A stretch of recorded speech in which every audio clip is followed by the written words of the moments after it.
Hello and welcome to light of law मेरे सारे BEd और बीटीसी के साथियों। आज तो आप लोगों के लिए प्रसन्नता का भी दिन है और साथ ही इस बात का एक करारा जवाब है जो बीटीसी के साथी या डीएलएड के साथी लगातार इस बात को लेकर के मुझे कह रहे थे कि आपको सुप्रीम कोर्ट के फैसले की कदर नहीं है, आपको पढ़ना नहीं आता है, आपको सुप्रीम कोर्ट का फैसला समझना नहीं आता है, बीएड जो है बाहर हो चुका है। उनके लिए एक करारा जवाब ये तस्वीर है। अगर सुप्रीम कोर्ट का फैसला यही था कि बीएड को प्राथमिक से बाहर कर दिया गया है तो छत्तीसगढ़ में सुप्रीम कोर्ट की सुनवाई के बाद 11 अगस्त के फैसले के बाद फिर दोबारा सुप्रीम कोर्ट के सुनवाई के बाद हाई कोर्ट में 3 सुनवाई के बाद भी आज छत्तीसगढ़ में नियुक्ति पत्र कैसे मिला? क्या छत्तीसगढ़ सरकार सुप्रीम कोर्ट का फैसला नहीं समझती है या Chhattisgarh high court supreme court का फैसला नहीं समझती है? तो इससे अब आप लोग जो जितने साथी मेरे पे मिथ्या आरोप लगाते रहते हैं या तमाम लोगों का हौसला भी टूट रहा है, तो भैया अगर बीएड बाहर है तो ये बीएड कैसे शामिल हुआ? अगर जजमेंट साफ साफ यही लिखा है तो बीएड बाहर कैसे हुआ? तो बीएड को कैसे नौकरी मिल गई? तो आप लोग जो है ना, ये एक बड़ा बुरा लगता है कि आप लोग सीधा किसी की एलिजिबिलिटी पे सवाल उठा देते हैं। 8 साल 9 साल अगर वकालत के फील्ड में हम लोग बैठे हैं, लगातार कोशिश कर रहे हैं, कुछ ना कुछ पढ़ ही रहे होंगे ना यार, तो एकदम से आप हमको जीरो मान लेते हैं। साथ ही आप लोग बहुत सारे साथी ये कमेंट करते हैं कि एज एन एडवोकेट भी, एज एन कोर्ट ऑफिसर भी जो है आप कोर्ट का सम्मान नहीं कर रहे हैं। कोर्ट का पूरा सम्मान कर रहे हैं और जजमेंट पहले दिन से इंटरप्रेट करके आपको बता रहे हैं कि देखिए एनसीटी की गाइडलाइन रद्द हुई है सुप्रीम कोर्ट के फैसले में, बीएड को बाहर नहीं किया गया है। दोनों फैसले अलग हैं। रेट्रोस्पेक्टिव फैसला होना चाहिए कि नहीं होना चाहिए ये भी उसमें नहीं है कि उन बच्चों का क्या हो जाएगा होगा जो एनसीटी की गाइडलाइन की वजह से बीएड कर चुके हैं, उनका क्या होगा?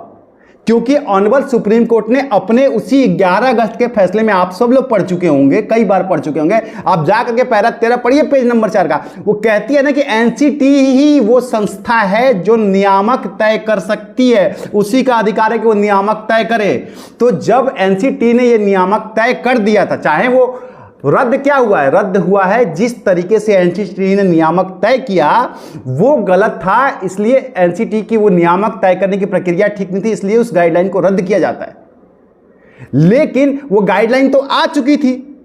तो एक तरफ सुप्रीम कोर्ट ये भी कहता है उसी फैसले में, और दूसरी बात सुप्रीम कोर्ट ये भी कहता है कि शिक्षा मतलब मंत्रालय को, एमएचआरडी को या फिर यूनियन ऑफ इंडिया को यह अधिकार है कि वो शिक्षा के संबंध में सुधार कर सकती है और एलिजिबिलिटी क्राइटेरिया तय कर सकती है। वो भी तो उसी जजमेंट का पार्ट है।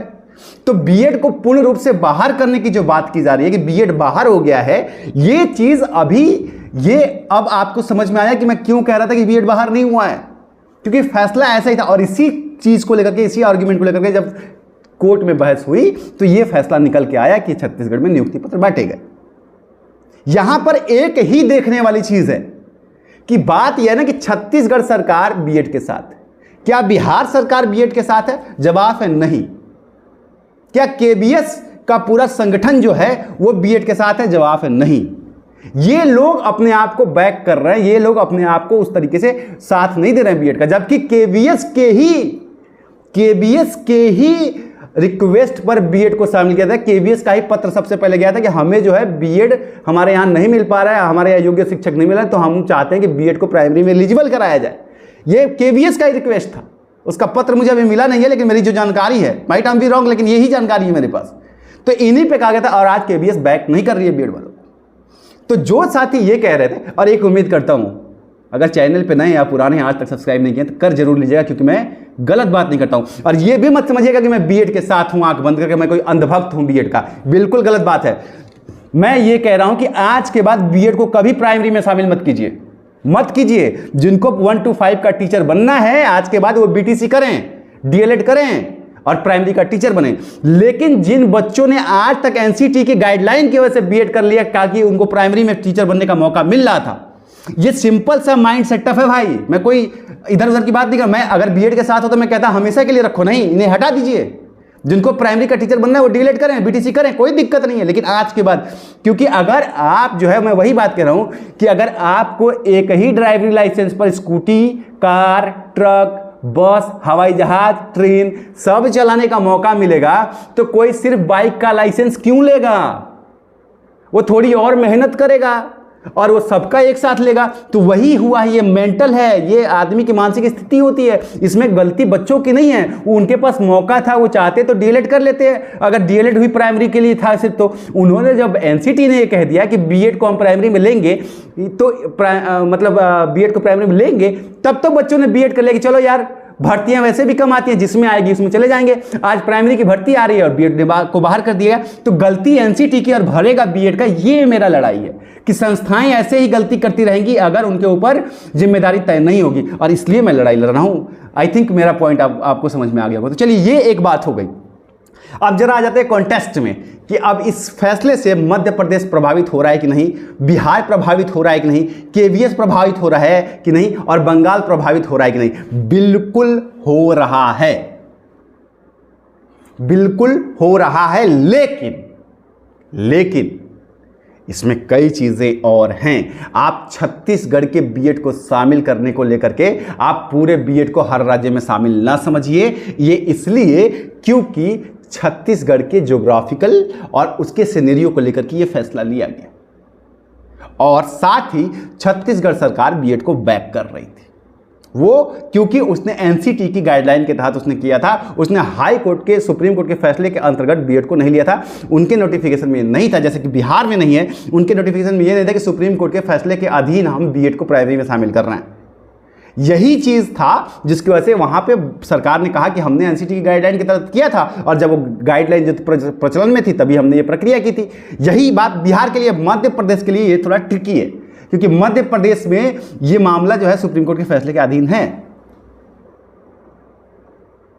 ठीक है, लेकिन ये बात जो स्पष्ट तौर पर यह कहा जा रहा था कि बीएड बाहर है पूर्णतः, वो आज आपके सामने दिख गया कि मैंने आपको सही जानकारी दी कि बीएड को बाहर नहीं किया गया है। फैसला जो है ये क्लैरिफिकेशन की डिमांड करता है। याचिका दायर की जा चुकी है, एक बार फिर से आज अपील फाइल हो चुकी है। इसमें जब अब सुनवाई होगी तो ये बात क्लियर निकल के आएगी कि भाई क्या करना है, इसको रेट्रोस्पेक्टिव करना है कि नहीं करना है, मतलब फैसला लागू कब से होगा, उन बच्चों का क्या जिन्होंने एनसीटी की गाइडलाइन के बाद कर लिया। लेकिन जरूरत है सारे बीएड को एक साथ एकत्रित होकर अपनी आवाज उठाने का, अपने अपने सरकारों पर दबाव बनाइए। यह आखिरी लड़ाई है।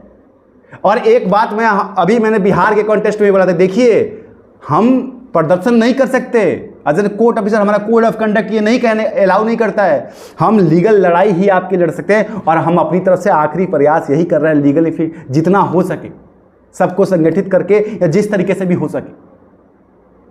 तो कानूनी लड़ाई लड़ना हमारा कार्य हम कर रहे हैं, लेकिन आप लोग भी एकजुट होकर के अपनी अपनी सरकारों पर दबाव बनाइए कि वो बीएड के साथ आए, क्योंकि उन्होंने एनसीटी की गाइडलाइन के तहत आपका सिलेक्शन लिया है। ठीक है, अब आ जाते हैं केवीएस के कॉन्टेस्ट में कि क्या हो सकता है। देखिए, अब केवीएस को लेकर के आपको पता है कि केस ऑलरेडी फाइल हो चुका है अनवर सुप्रीम कोर्ट में। अब केवीएस चाहे तो इस फैसले को लेकर के केवीएस के बच्चे ऑनरेबल हाई कोर्ट में गए हैं, सुप्रीम कोर्ट में गए। अब वो जो फैसला अब आएगा, ये सब कुछ सुप्रीम कोर्ट के अंदर है। बिहार का भी सुप्रीम कोर्ट में केस जा चुका है, अब सुप्रीम कोर्ट से ही फैसला आएगा। लेकिन अगर केवीएस की संस्था बीएड के साथ खड़ी हो जाए, बिहार सरकार बीएड के साथ खड़ी हो जाए, तो आप 95% समझिए कि क्योंकि मैंने आपको बताया था कि सरकारों के पास ये अधिकार है, उसी फैसले में लिखा हुआ है। अगर सरकारें चाहें तो वो रख सकती हैं, अगर सरकार ना चाहे तो अकेला अमित पांडे कुछ नहीं कर सकता है। Sir, I am just a court officer, I am not a government. जो आप लोग मुझे कहते हैं कि आप नहीं करवा पाए, तो मैं सुप्रीम कोर्ट नहीं हूं साहब, मैं सरकार नहीं हूं साहब। सरकारों को फैसला लेना है, कोर्ट को। हम लोग तो सिर्फ आपको एकजुट करके कानून की लड़ाई लड़ रहे हैं, उन पॉइंट्स को लेकर के जा रहे हैं जिससे कहीं से भी आपकी मदद हो। तो आपकी भी ये नैतिक जिम्मेदारी है। एनसीटी पे प्रदर्शन करने जब 150 बच्चे जाते हैं, 1.5 करोड़ बीएड में 150 बच्चे जब एनसीटी के सामने जाते हैं, इतनी भाग दौड़ के बाद जो लोग परमिशन लेकर के आए उसके बाद, तो ये आपको सोचना चाहिए कि आपकी लड़ाई कहाँ है। डिजिटल सपोर्ट तक आप लोग देने से बचते। 1.5 करोड़ लोग हैं यार, मेरा सब्सक्राइबर देख लीजिए आप लोग। मैं ये नहीं कह रहा हूं, इसका मतलब ये नहीं कि मैं इस मुद्दे को भुलाने के लिए आपको कहना सब मत कीजिए, लेकिन आप देखिए कि आपकी मनोदशा कैसी है। समर्थन जरूरी है आपका, आप ही की ताकत से आपकी आवाज उठाई जा सकती है। तो अभी ये लड़ाई खत्म नहीं हुई है, लड़ाई लड़ रहे हैं हम लोग, आखिरी लड़ाई है। जितने लोग साथ आएंगे, मिलकर के प्रयास किया जा रहा है कि मतलब बीएड को हर जगह अलाउ कर दिया जाए छत्तीसगढ़ के जैसे। मिलते हैं, देखते हैं ईश्वर क्या करते हैं, जो भी होगा अच्छा ही होगा।